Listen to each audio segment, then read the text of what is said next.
One of the things that I particularly like about the Apostle Paul is the warm way in which he spoke about those who served with him in the work of the Lord. Some of the Corinthians accused him of harshness, but he really had the heart of a father, as 1 Corinthians chapter 4 verse 15 tells us.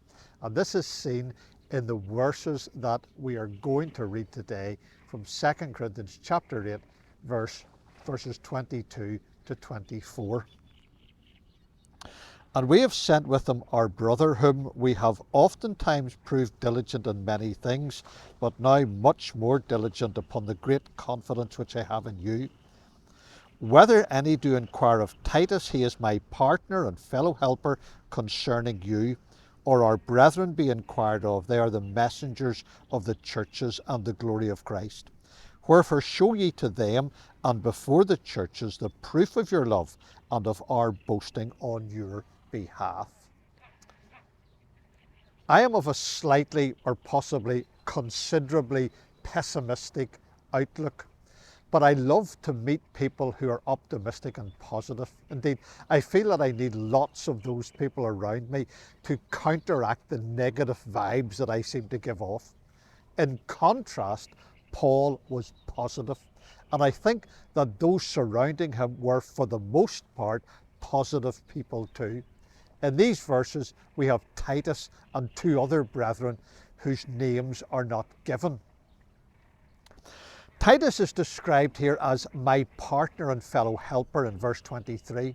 The idea behind partner is the idea of fellowship, and fellowship is about sharing equally in the things of God.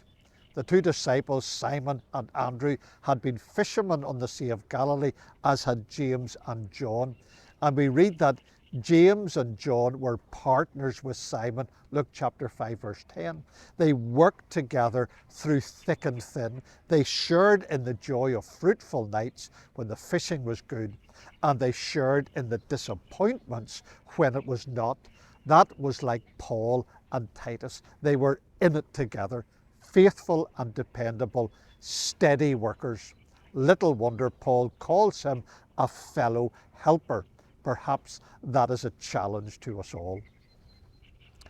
Elsewhere, Paul describes Titus as my brother in chapter 2 verse 13, which is perhaps a more endearing term, but also one that underlines equality in the family of God. We're all brethren, children of the one Father, and none of us should be high and mighty or feel that we are above our fellow Christians. In these verses, Paul also refers to these other two Christian gentlemen as our brethren in verse 23. They were valued colleagues in the work of the Lord. But when Paul wrote to Titus near the end of his life, he called him something else. Mine own son after the common faith, Titus chapter 1 verse 4. They had something in common, it is true, but there was also a special relationship between them. Paul had a father's care for Titus, it is true, but I think there is something more which exhibits the changing relationship we have with younger Christians as we get older. When I was a child, I looked to my father for everything, direction, instruction, advice.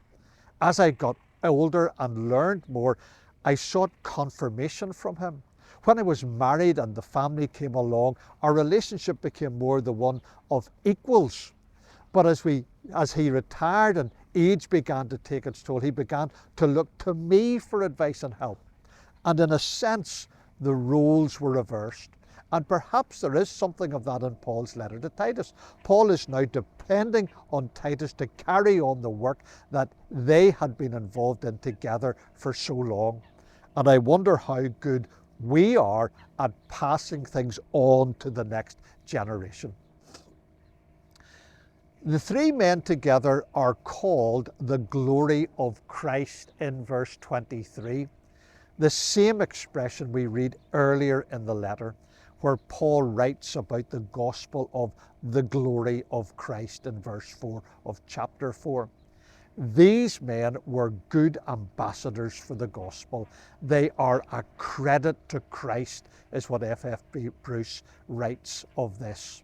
The question I then should ask, am I the glory of Christ?